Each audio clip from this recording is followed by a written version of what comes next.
Timothy Gildea. I was a machinist mate second class when I was in the Navy. Now, I was assigned to the Nimitz after that. I taken a long vacation. When I joined the Navy, I had a group of friends back in Philadelphia who were like me, who had never left the city.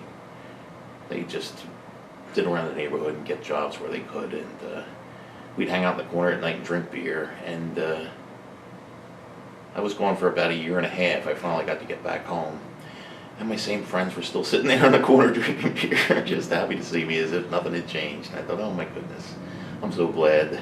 It was a seat of the pants decision, but I think it was more of a life-changing thing for me to make that decision, even though I wasn't aware of it at the time. But the Nimitz had an accident on their flight deck. A bomb was exploded through some mechanical malfunction, caused a lot of damage. A few people were killed, but the ship was damaged and it needed to go into the shipyard. I wasn't aware of this at the time. My orders told me to report to Norfolk Naval Station and find the Nimitz and report to the officer on deck. So I went to Norfolk, and no one knew where the Nimitz was. I remember that. I was 18 years old, and I had to find this aircraft carrier. I said, "We need to tell where's the aircraft carrier?" So they directed me to the Nimitz Hall, and they said, "Isn't the Nimitz over in Portsmouth?" Yeah, the Nimitz is over in Portsmouth. They had an accident, so they're in the shipyard right now. And I drove to Portsmouth. I had to find Portsmouth in the middle of the night, and the Nimitz was in the shipyard at the time, undergoing an overhaul to repair the damage to their flight deck. A lot of the crew people were traumatized from this accident. It was a big deal for them, but the ship was active. Everyone was busy. It was a shipyard environment. People typically are very busy at the shipyard. And I walked on board. Somebody said, "Yo, you just get here?" And I said, "Oh man." They said, "Let me give you a place to sleep," and they gave me everything I needed. And they assigned me to the reactor training department the next day.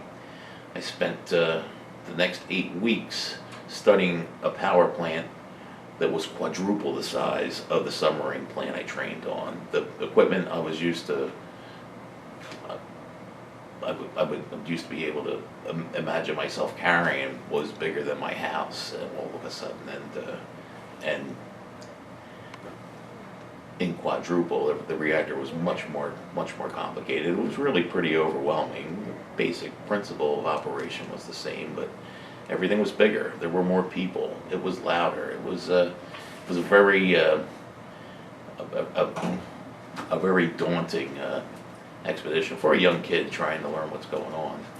But I eventually qualified and spent the next 4.5 years on board the USS Nimitz in number 2 reactor room. I stayed in number 2 reactor room. The Nimitz had a number 1 reactor room and a number 2 reactor room. I was assigned to number 2 reactor room. And I eventually qualified up through the ranks to Chief Reactor Watch. There were 6 watch positions. Chief Reactor Watch was the highest one, but it took a long time to qualify up to that. It was something you had to spend time on each individual watch station before you were even allowed, then be proficient on it before you were even allowed to proceed. When you were proficient in every section of the engineering department, you got to be the guy who was in charge of all the mechanical departments. I was Chief Reactor Watch, and I did it, and I enjoyed that job. It was nice. I was overbearing. I wasn't looking for power, but at least you got to walk around and talk to people and enjoy the ability to see the entire plant in operation. That's what we called it, the plant, the reactor room. Got to see the world, but the world, not the whole world, just the part of it that was in the middle of the ocean and in the Mediterranean. I'm not complaining about it. It was actually pretty cool. We got to go to, I was a big Greek mythology buff when I was in high school, and I got to go to Athens. Imagine that, you know, to see the library of Athens and be there. That was something I never expected to be able to do when I was 19 years old, and I got to go to Palma de Mallorca. Never heard of Palma de Mallorca before, but I would give anything to go back there, and I intend to do that now that I'm retired. But it was nice going there as a young man and having a ball. It was a pretty happening place.